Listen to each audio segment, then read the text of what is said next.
दोस्तों 1980 से पहले दुबई सिर्फ एक सहरा होता था, लेकिन दुबई के हुक्मरान ने सिर्फ 40 ही सालों में दुबई का नक्शा ही बदल डाला। मोहम्मद बिन रशीद अल मखदूम मुत्तहिदा अरब अमारात के हुक्मरान हैं और उन्होंने ही दुबई को इतने कम अरसे में कामयाबियों के इस मंजिल तक पहुंचाया। दुबई आज पूरी दुनिया में इतना मशहूर हो गया है कि अभी तक कई लोग दुबई को एक मुल्क मानते हैं, लेकिन असल में दुबई एक मुल्क नहीं बल्कि मुत्तहिदा अरब अमारात का एक शहर है। वो शहर जो कुछ साल पहले तक एक बहुत बड़ा सहरा हुआ करता था। पूरी दुनिया अभी तक दुबई में मौजूद बुर्जुल खलीफा को देखने के लिए जाते हैं, लेकिन दुबई का हुक्मरान इसे देख देख कर तंग हो चुके हैं। इसीलिए अब मोहम्मद बिन रशीद अल मखदूम बुर्जुल खलीफा से भी ऊंचा इमारत तामीर कर रहा है, जिसका नाम है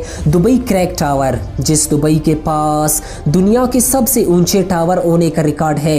आज वही दुबई अपना ही बनाया हुआ रिकॉर्ड तोड़ने जा रहा है। कहा जाता है कि दुबई क्रैक टावर 2021 के आखिर तक तामीर कर दिया जाएगा, जो 1300 मीटर ऊंचा बादलों को चीरता हुआ निकलेगा, जबकि बुर्जुल खलीफा की ऊंचाई सिर्फ 800 मीटर है। दोस्तों, दुबई दुनिया की सबसे बड़ी कंस्ट्रक्शन साइट है, जिसकी तरक्की की रफ्तार दुनिया में सबसे ज्यादा मानी जाती है। जबकि 1980 तक दुबई एक वीरान सहरा था, लेकिन इसके बाद दुबई से तेल निकल आया, जिसने दुबई की किस्मत ही बदल डाली। लेकिन मोहम्मद बिन रशीद एक ज़हीन और होशियार हुक्मरान है और उन्होंने दुबई को सिर्फ वहां से निकलने वाले तेल पर ही डिपेंडेंट नहीं रखा, बल्कि दुबई का एक ऐसा नक्शा बनाया जो टूरिज्म को अपनी तरफ अट्रैक्ट कर सके। आज दुबई अपने तेल पर सिर्फ 5% डिपेंडेंट है। दुबई के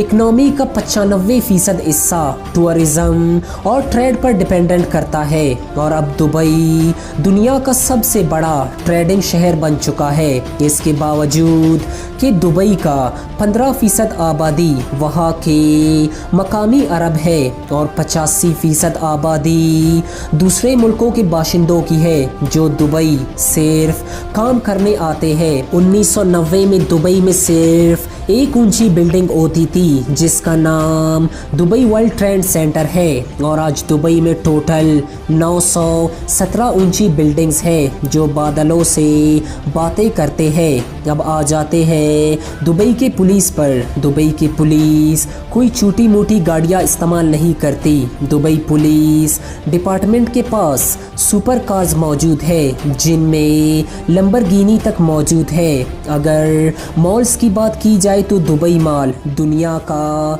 सबसे बड़ा शॉपिंग मॉल है, जिसमें टोटल 1200 शॉप्स मौजूद है। पूरी दुनिया में सिर्फ एक ही 7 स्टार होटल है और वो भी दुबई में मौजूद है, जिसको पूरी दुनिया आज बुर्जुल अरब के नाम से जानती है। मोहम्मद बिन रशीद चाहते थे कि दुबई में डिज्नीलैंड भी हो, लेकिन डिज्नीलैंड ने इनकी रिक्वेस्ट रिजेक्ट कर दी, जिस पर मोहम्मद बिन रशीद ने दुबई में डिज्नीलैंड से भी आला मेयार की अपना ही डिज्नीलैंड खोल लिया, जिसके अंदर एक ही वक्त में 20,000 लोग लुत्फानंदोज हो सकते हैं। इन सारी बातों से ये साबित हो गया कि दुबई के हुक्मरानों की सोच इससे भी ज़्यादा बड़ी है। दोस्तों, दुबई के बारे में अपनी कीमती राय का इजहार कमेंट सेक्शन में ज़रूर करें। इसी के साथ अपने मेज़बान जानज़ेब रहसानी को इजाज़त दे। अल्लाह हाफिज़।